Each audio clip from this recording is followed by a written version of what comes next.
जय गणेश। आप सभी का स्वागत है GMHS भक्ति चैनल पर।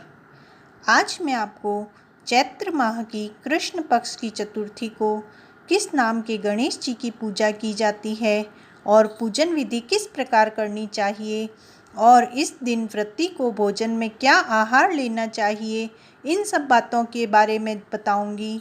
इससे पहले यदि आप हमारे चैनल पर नए हैं तो चैनल को कीजिए सब्सक्राइब और वीडियो को कीजिए लाइक। एक बार पार्वती जी ने अपने पुत्र गणेश जी से पूछा कि हे पुत्र, चैत्र मास की कृष्ण पक्ष की चतुर्थी को गणेश जी की पूजा कैसे करनी चाहिए, इस दिन भोजन क्या लेना चाहिए, इस माह में गणेश जी की पूजा किस नाम से करनी चाहिए और उनका पूजन विधान क्या है, यह आप मुझे बताइए।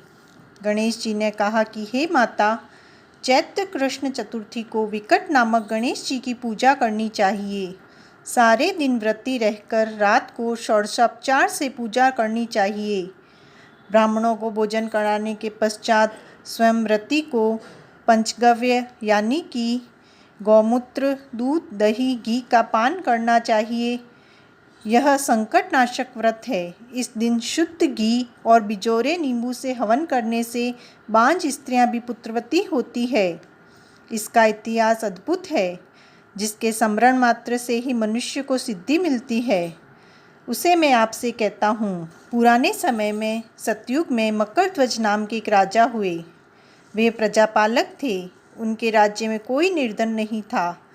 चारों वर्ण, ब्राह्मण, क्षत्रिय, वैश्य, शूद्र अपने अपने धर्मों का पालन करते थे। प्रजा को चोरों, डाकुओं आदि का भय नहीं था। सभी लोग उदार, बुद्धिमान, दानी व धर्मपरायण थे।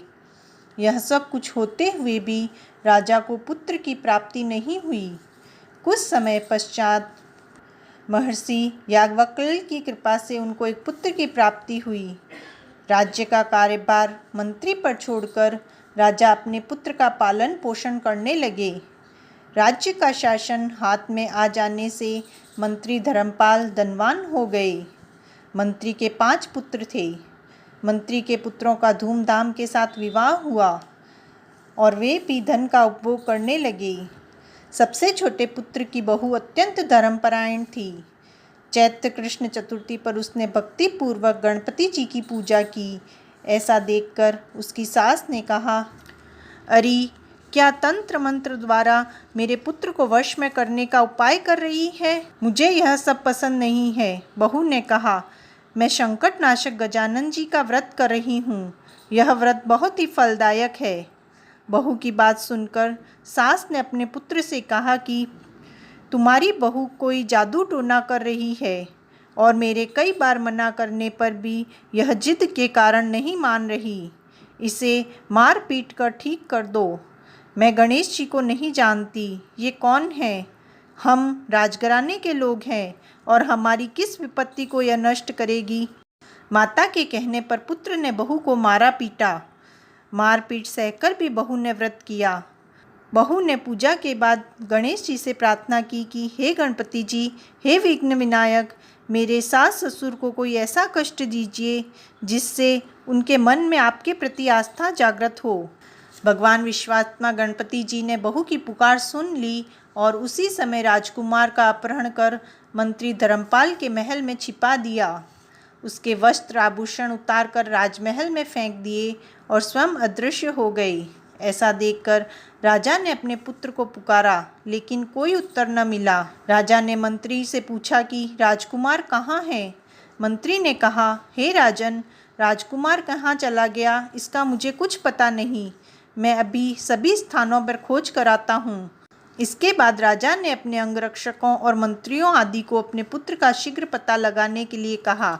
राजा का आदेश पाकर वे सभी स्थानों पर खोज करने लगे।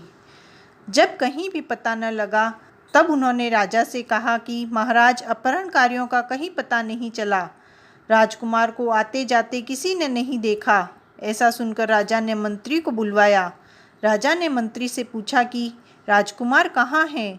मुझे सच सच बता दो, वरना मैं तुम्हारा वध कर डालूंगा और तुम्हारे कुल को नष्ट कर दूंगा। राजा द्वारा डांट फटकार पड़ने पर मंत्री हैरान हो गए।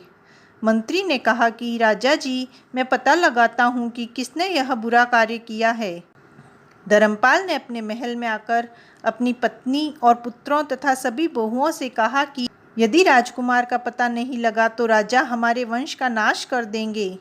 ससुर की बात सुनकर छोटी बहू ने कहा कि पिताजी, आप इतनी चिंता क्यों कर रहे हैं? आप पर गणेश जी का कोप हुआ है।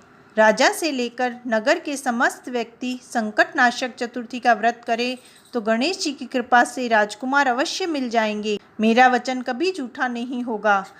छोटी बहू की बात सुनकर ससुर ने हाथ जोड़कर कहा कि बहू, अगर तुम्हारी बात सच हुई तो तुम मेरा तथा मेरे कुल का उद्धार कर दोगी। तब राजा सहित सब प्रजाजनों ने गणेश जी की प्रसन्नता के लिए संकटनाशक गणेश चतुर्थी का व्रत करना आरंभ किया।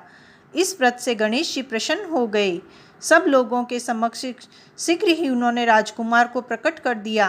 ऐसा देखकर नगरवासी आश्चर्यचकित हो गए। राजा के हर्ष की तो सीमा नहीं रही। सब लोग बहुत प्रसन्न हुए। राजा ने कहा कि हे विघ्न विनायक, आपको धन्य है और मंत्री की बहू भी धन्य है, जिसकी कृपा से मेरा पुत्र मुझे मिल गया। अतः समस्त जन इस संतानदायक व्रत को सदैव विधिवत करते रहें। तीनों लोकों में इससे बड़ा कोई दूसरा व्रत नहीं है। सभी मनुष्यों को अपने कलेशों के निवारण हेतु इस व्रत को अवश्य करना चाहिए। पूर्ण भक्तिभाव सहित चैत्र कृष्ण चतुर्थी का उपवास कर आप विघ्न विनायक की कृपा अवश्य पा सकते हैं। इस प्रकार यह कथा यहीं पूर्ण होती है। जय गणेश।